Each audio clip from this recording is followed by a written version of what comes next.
कर चाट के कर चाट के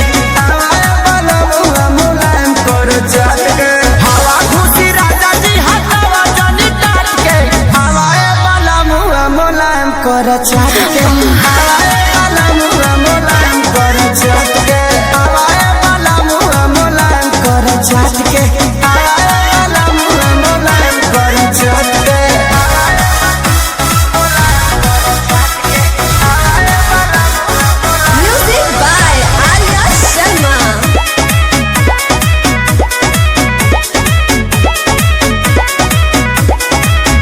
जब पसेना तब बड़ी छन छनाला एको पल के दूरी न सहल सहाला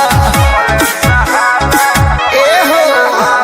होला जब पसेना तब बड़ी छन छनाला एको पल के दूरी न सहल सहाला अइनी बधारावा से सोना गेहूं काट के हवाए वाला मुआ मुलायम कर चाट के हवाए वाला मुआ मुलायम कर चाट के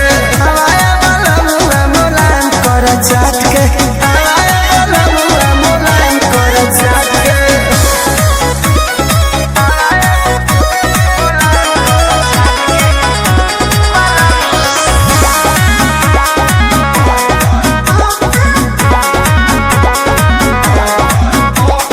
पिया पवन बुझ मना के बतिया कट जाला दिन बाकी कटे नहीं रतिया